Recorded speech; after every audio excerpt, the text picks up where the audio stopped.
ଅକାରଣୀ ନ ଯାଉ ଏ ଜୀବନ ମୋ ସରି ହେ ଗୁରୁଦେବ ତୁମ ଶ୍ରୀଚରଣେ ଠାବ ନ ମିଳିଲେ ତୁମ ଶ୍ରୀଚରଣେ ଠାବ ନ ମିଳିଲେ ଜି ଥାଉ ଥାଉ ମରି ହେ ଗୁରୁଦେବ।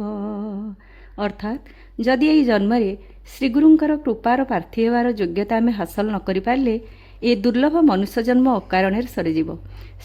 ଶ୍ରୀଗୁରୁଙ୍କର କୃପାପ୍ରାପ୍ତ କରିବା ପାଇଁ ସମ୍ପୂର୍ଣ୍ଣ ସମର୍ପଣ ଭାବ ନିହାତି ଆବଶ୍ୟକ। ଯେତେବେଳେ ପର୍ଯ୍ୟନ୍ତ ଭକ୍ତର ଅନ୍ତଃକରଣରେ ପ୍ରାକୃତ ବସ୍ତୁ, ଯୋଗ୍ୟତା, ବଳ, ବୁଦ୍ଧି ଇତ୍ୟାଦିର ମହତ୍ତ୍ୱ ଓ ଆଶ୍ରୟ ଥାଏ ସେ ସମ୍ପୂର୍ଣ୍ଣ ଅହଂଶୂନ୍ୟ ହୋଇପାରେ ନାହିଁ। କିନ୍ତୁ ଯେତେବେଳେ ସେ ଗୁରୁଙ୍କୁ ତା ଜୀବନର ମୂଳ ଆଧାର, ଆଶ୍ରୟ, ଭରସା, ଆଶା ଓ ବିଶ୍ୱାସ ରୂପେ ମାନିନିଏ ଏବଂ ତାଙ୍କଠାରେ ସମ୍ପୂର୍ଣ୍ଣ ରୂପେ ଶରଣାଗତ ହୋଇଯାଏ, ସେହି ସମୟରେ ତା ଉପରେ ଗୁରୁଙ୍କର କୃପାଶକ୍ତି ଝରେ ଏବଂ ଆତ୍ମୋନ୍ନତି ମାର୍ଗ ତା ପାଇଁ ସହଜ, ସରଳ ଓ ସୁଗମ ହୋଇଯାଏ। ସେଥିପାଇଁ ପୂଜ୍ୟ ଗୁରୁଜୀ ଲେଖିଛନ୍ତି, ଗୁରୁଙ୍କୁ ହେଲେ ସମର୍ପିତ ଶିଷ୍ୟ ବନିଥାଏ ସୁଭକ୍ତ।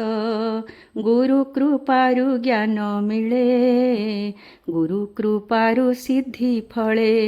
ଜୟ ଶ୍ରୀ ସାଇ, ଜୟ ଶ୍ରୀ ଗୁରୁଦେବ।